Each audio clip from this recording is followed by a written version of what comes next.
Sponsored by. Hello and welcome. You're watching Editor's Lens with me, Ina Sivaj.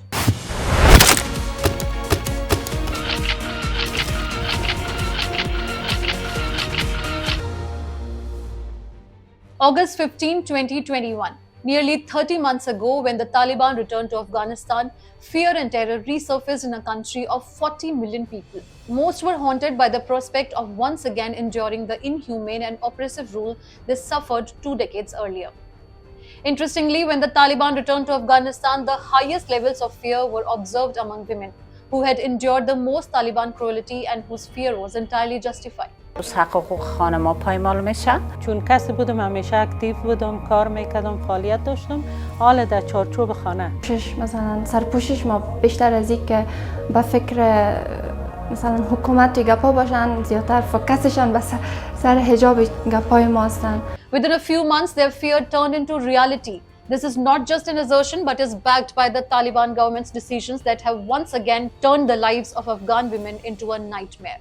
Moreover, through another decision, the Taliban has made it clear that in their eyes, the status of women is no more than that of animals, whom they can subjugate through their power.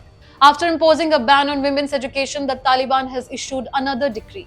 The Taliban's supreme leader, Mullah Akhundzada, has announced that once again, women in Afghanistan will be publicly flogged and stoned to death. In an audio message addressing Western countries, Akhundzada declared that when we stone women to death, you call it a violation of women's rights. However, soon we will impose this punishment for adultery, meaning we will publicly flog women. We will stone them to death in public.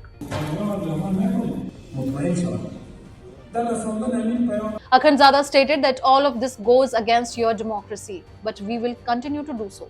This is the harshest threat issued by the Taliban since seizing power in Afghanistan again, effectively asserting their stance. When forming the government in the Taliban, they promised to establish peace in Afghanistan. Akhundzada has now declared that they will enforce Sharia law in Afghanistan. Additionally, he has pledged to continue the fight against democracy, which he perceives as a threat to their Islamic Sharia law. In his audio message, Akhundzada mentioned that the international community's support for women's rights contradicts the Taliban's Islamic Sharia law. Women's rights are against Sharia and our opinion, he says. Takbir! Takbir! Takbir! Akhundzada has threatened that we have fought against you for 20 years and we will continue to fight against you for the next 20 years or even more. Seizing Kabul hasn't ended it. This doesn't mean that we will now just sit and have tea. We will bring Sharia to this land. This announcement by Akhundzada clarifies the Taliban's ill intentions, indicating that the Taliban's Sharia law begins with atrocities against women and ends with turning women's lives into hell. Now, the fear of Afghan women under Taliban rule has turned into reality because the Taliban has once again descended into cruelty akin to their old regime. This is not the first time the Taliban has openly expressed their anti-women ideology. During their rule in the past 30 months, the Taliban has turned Afghanistan into a prison for women. After seizing power on August 2, 2021, the Taliban first barred girls from higher education. Then on December 2, 2022, the Taliban government imposed a ban on the education of girls and women in all universities and colleges across the country. This means that now no girl or woman in Afghanistan can pursue higher education. The reason cited? Women in universities interact freely with men, engage in open discussions, and do not adhere to the Islamic dress code. They also do not follow Islamic principles. This is against the principles of Islam according to the new Taliban ideology. ما موافق نیستم زیرا که تطبیق شریعت اسلامی و تطبیق نظام اسلامی تطبیق احکام شرعی در جامعه اسلامی تطبیق میشه. The question arises, in which world is the Taliban living now? Women feel imprisoned in their own lives. A video associated with the opposition to the ban on women's higher education and Taliban rule shows a professor from Kabul University expressing his anger on a live TV debate by tearing up his degrees. ای وطن جای برای تحصیل نیست. ما از پانتون میسور ما سند گرفتیم از هند. It often raises the question of where the Taliban ultimately wants to take Afghanistan, as it engages in a series of actions to deprive half the population of their rights. On August 15, 2021, the Taliban seized control of the Afghan government. Since then, they have started stripping women of their rights related to education, employment, and travel. They have also begun changing the rules to confine them to their homes. After seizing control of Afghanistan on August 2, 2021, the Taliban first abolished the Ministry of Women's Affairs. Just a month after coming to power on September 2, 2021, the Taliban dismantled the Ministry of Women's Affairs and replaced it with the Ministry for the Promotion of Virtue and Prevention of Vice. It was then evident that once again bad days had begun for women in Afghanistan. On January 2, 2022, participation in sports competitions for girls and women was banned.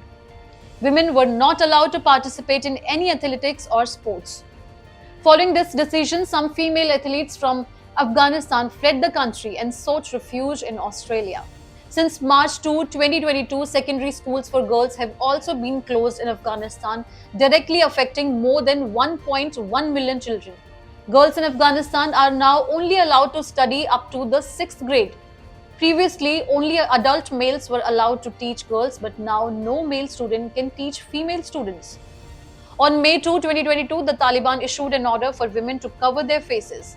This includes TV anchors who are required to cover their faces while reading the news. Some time ago, in an online poll conducted by McGill University, 83% of women expressed fear of leaving their homes even during the afternoon.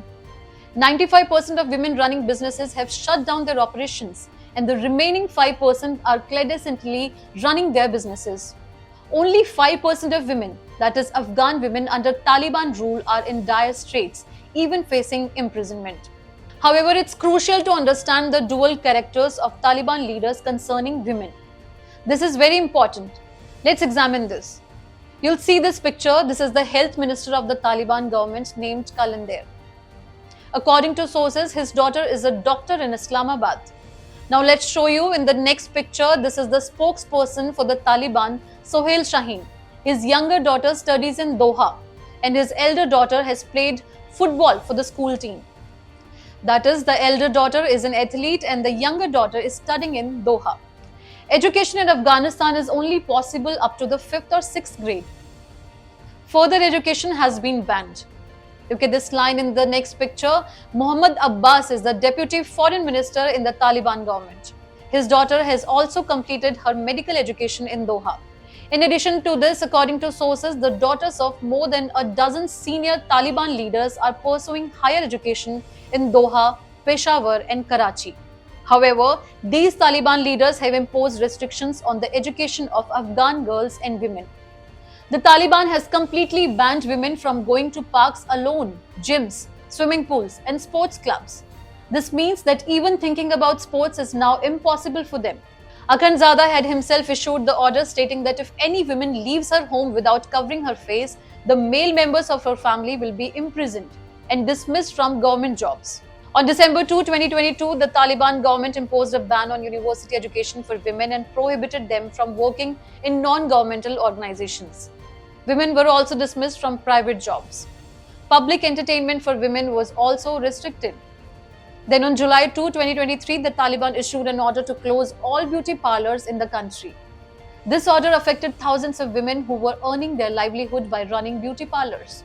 These small salons were often the sole source of income for these households, but they too were closed down. All of the Taliban's rules and laws are aimed at suppressing women and depriving them of their basic rights. However, the Taliban remains indifferent to this fact. Its leaders and militants believe that women are the root cause of all evils in Afghanistan. The supreme leader of the Taliban once said that through Islamic and Sharia laws, the Taliban has made women's lives comfortable and prosperous. This indicates how proud the Taliban feels about oppressing women. The list goes on and on. This list is very long. In the 21st century, no woman in the country could imagine the plight that Afghan women are currently enduring under Taliban rule. The situation of women in the Taliban's first government is now the same in the current Taliban regime. In Taliban rule, even small girls are required to wear burqas. It is mandatory for even young girls to completely cover themselves with a burqa when they go out. They venture outside only when wearing a burqa. Women need to be accompanied by a male family member when leaving the house. This means if there is no male member with you, you cannot go out. Women are also prohibited from wearing high heels. This includes what they wear on their feet. Even though they are covered with a burqa, wearing high heels is also restricted. Putting up photos of women in newspapers and shops is also prohibited. You might typically visit a salon and see photos of female celebrities, but you won't find any photos of women in newspapers. Even in shops, you cannot display photos of women. This is also strictly enforced. Now, the Taliban has announced that if women do not obey the restrictions, they'll be stoned in public places. These were the same rules during the Taliban rule from 1996 to 2001, and now again, such rules have been imposed on women in Afghanistan, forcing them to live the life of the 18th century once more. The entire focus of the Taliban is solely on how to turn women's lives into living hell.